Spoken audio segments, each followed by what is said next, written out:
अगर आप दिल्ली के उस भव्य नए संसद भवन को देखकर गर्व महसूस कर रहे हैं तो रुकिए।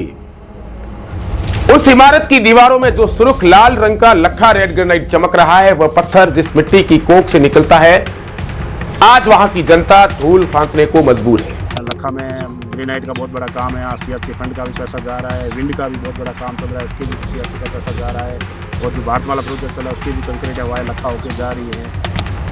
यह जैसलमेर की फतेहगढ़ तहसील के लखा क्षेत्र की वो कड़वी हकीकत है जो सरकार के चमकते राजस्थान के दावों के गाल पर एक जोरदार तमाचा है। सवाल सीधा है, जिस पत्थर ने देश के लोकतंत्र के मंदिर को सजाया, क्या उस पत्थर को देने वाली जमीन एक ढंग की सड़क की भी हकदार नहीं? कोहरा फांटा से मुंगेरिया वाया लखा तक जाने वाली यह सड़क पिछले 8 सालों से भ्रष्टाचार और प्रशासनिक नपुंसकता का शिकार है। यह सड़क नहीं बल्कि मौत का जाल बन चुकी है। 8 साल का वक्त कोई छोटा नहीं होता, एक पूरी पीढ़ी बड़ी हो जाती है, सरकारें बदल जाती है, मुख्यमंत्री बदल जाते हैं, लेकिन लखा के लोगों की तकदीर नहीं बदली। मैं गोपाल सिंह राजपुर लखा, जहाँ जिस जगह खड़ा हूँ ये मेन रोड है, कोहरा फांटा लखा वाया मुंगेरिया 8 किलोमीटर रोड है। आप जहाँ ये देख लो जूम करके, ये स्थिति है गाँव की। पिछले 7-8 साल से ये रोड टूटी हुई है। प्रत्येक दिन यहाँ से भारतमाला रोड की भी गाड़ियाँ जा रही है। एशिया महाद्वीप का सबसे बड़ा काम इस गांव में है ग्रेनाइट का, जहाँ सबसे ज़्यादा सीआरसी फंड का पैसा जाता है। इधर देख लो, अब ये विंड का काम चल रहा है और विंड का भी सीआरसी एसआरसी का पैसा जा रहा है। 1 भी रुपये लखा में नहीं आ रहे हैं। और ये रोड 8 साल से टूटी हुई है। यहाँ से लखा से मुंगेरिया जाने में 2 घंटे का टाइम लगता है। भारी वाहन जाते हैं, पर डे के हादसे होते हैं। मेरा प्रशासन से, विधायक महोदय से और सांसद महोदय से निवेदन है कि तत्काल प्रभाव से इस रोड को संज्ञान में लिया जाए। ये भारी गांव आबादी का गांव है और करोड़ों रुपए का यहाँ से जैसलमेर सीआरसी का पैसा जमा हो रहा है, जो जैसलमेर के आसपास गांव में लगा। इससे पूर्व भी 7 साल पहले रूपाराम के कार्यकाल में जिंदनियाड़ी वाया चलक होते हुए जैसलमेर रोड हमारे सीआरसी पैसों से बनी हुई है। ये हमारे गाँव के ग्रामीणों के साथ में कोठारा घात है। प्रशासन से और कलेक्टर महोदय से निवेदन है कि आप यहाँ के मौका मुआवजा करें और देखें वास्तव में यहाँ ग्रामीणों की और लखा गाँव की क्या हालत है।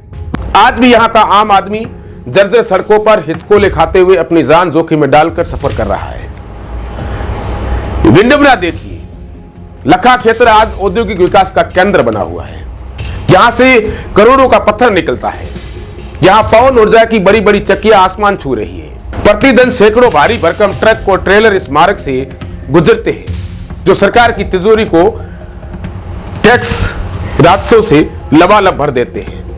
लेकिन जब बारी इस क्षेत्र को कुछ देने की आती है तो सरकार का बजट का अभाव याद आ जाता है। क्या यह लखा की जनता के साथ सौतेला व्यवहार नहीं है? 2.5 घंटे का नरक और सिस्टम की पूरी चुप्पी साबित हो रही है। तो सफर कभी महज 15 मिनट की दूरी पर था, आज उसे पार करने में 2.5 घंटे लग रहे हैं। सोचिए उस गर्भवती महिला के बारे में जिसे प्रसव के लिए अस्पताल ले जाना हो, या उस बुजुर्ग के बारे में जिसे अचानक दिल का दौरा पड़ा हो। क्या यह टूटी सड़कें उनकी जान की दुश्मन नहीं है? प्रशासन की फाइलों में विकास के आंकड़े तो बहुत चमकते होंगे, लेकिन लखा की इन उखड़ी हुई सड़कों पर उन आंकड़ों की हकीकत लहू लुहान पड़ी है। सबसे बड़ा घोटाला तो सीएसआर और सीआरसी फंड के नाम पर हो रहा है। नियम और कानून चिल्ला चिल्ला कर कहते हैं कि जिस क्षेत्र की धरती से खनिज निकल रहा है, उस क्षेत्र के विकास पर सबसे पहला हक वहां के स्थानीय लोगों का है।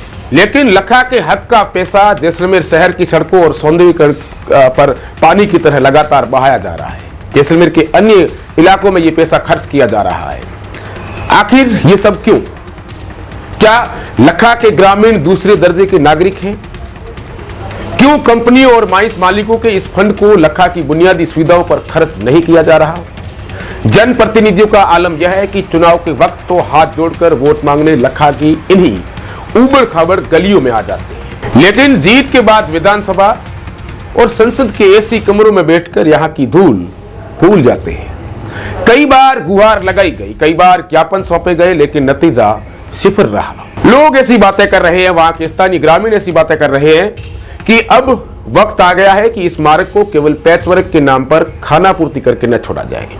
यहाँ के भारी ट्रैफिक और औद्योगिक महत्व को देखते हुए इस सड़क को डबल रोड यानी 2 लेन में तब्दील करना अब ऐच्छिक नहीं बल्कि अनिवार्य हो गया है। सिंगल रोड पर चलते हुए भारी वाहन आए दिन दुर्घटनाओं को न्योता दे रहे हैं। अगर सरकार और प्रशासन अब भी अपनी कुंभकर्ण नींद से नहीं जागते तो उन्हें याद रखना चाहिए कि लोकतंत्र में जनता का आक्रोश किसी भी सत्ता की कुर्सी हिलाने की ताकत रखता है। लखा की जनता और अब इंतजार करने के मूड में नहीं है, क्योंकि पिछले लंबे समय से इस सड़क की हालत है वो बेहद ही खस्ताहाल बनी हुई है। कोई सुनने वाला दूर दूर तक नजर नहीं आ रहा है। जो इस वीडियो को जनप्रतिनिधि, विधायक, सांसद, स्थानीय सरपंच, प्रधान, जो भी जिन पदों पर जनप्रतिनिधि है, जो लोग इस गांव के अंदर वोट मांगने गए थे, उनकी सबसे पहले ये जिम्मेदारी बनती है कि आप उस सड़क पर एक दिन चल के देखिए। एक दिन आप महसूस करिए कि वहां की स्थिति क्या है। ये कहानी आज की नहीं है, ये कहानी है पिछले 8 सालों से लगातार बनी हुई है, जो 8 साल पहले की है, ये कह सकते हैं। वहां पर विंड के बड़े बड़े पंखे जो है वो आसमान छू रहे हैं। वहां की खनिज फैक्ट्रियां, खनिज से पत्थर निकलने वाली जो टाइल्स बनने वाली फैक्ट्रियां है, वो वहां पर बहुतायत मात्रा में लगी हुई है। वहां 100 से अधिक खदानें हैं, जिसका CSR फंड पूरा जो है वो जिला कलेक्ट्रेट में जमा होता है। वो इसलिए होता है कि उस गांव के अंदर जिस तरीके से कोई सड़क हो या फिर कोई अन्य सार्वजनिक कार्य हो, उस पर खर्च किया जाए। ये कह सकते हैं विकास कार्यों के लिए वो पैसा जमा होता है।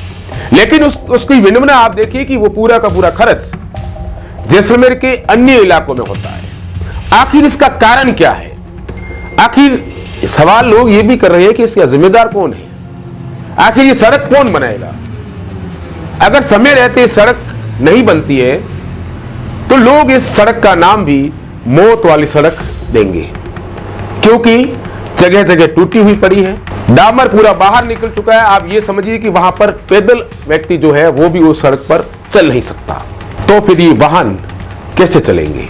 उम्मीद करते हैं बाड़मेर जैसलमेर लोकसभा क्षेत्र के सांसद उमेदराम बेनीवाल से, उम्मीद करते हैं जैसलमेर के विधायक छोटू सिंह भाटी से, राजस्थान के मुख्यमंत्री भजन लाल शर्मा से, तमाम उन नेताओं से जो नेता आज की सरकार में थोड़ा बहुत इंटरफेयर रखते हैं। उम्मीद करते हैं सीयू के विधायक रविंद्र सिंह भाटी से, वहां के बहुत बड़े पावर सेंटर स्वरूप सिंह खारा से, तमाम उन नेताओं से बाड़मेर जैसे, क्योंकि सड़क सिर्फ सड़क नहीं है, बल्कि इस सड़क के आसपास हजारों की संख्या में जो औद्योगिक क्षेत्र चल रहा है, जहां पर फैक्ट्रियां चल रही है, माइंसे है, विंड है, वो लोग आपकी ही सरकार को टैक्स के रूप में पे कर रहे हैं। उम्मीद करते हैं आने वाले दिनों में इस सड़क का निर्माण होगा, बेहतरीन तरीके से होगा और लोगों को राहत मिलेगी, ये उम्मीद करते हैं। ऐसी खबरों को देखने के लिए आप सब बवाल के साथ हमेशा जुड़े रहें, क्योंकि यहाँ सिर्फ बेबाकी है और सवाल जो है वो लाजमी है, सत्ता से है, उन जिम्मेदार लोगों से है जो जिम्मेदारी सही तरीके से नहीं निभा रही है। धन्यवाद।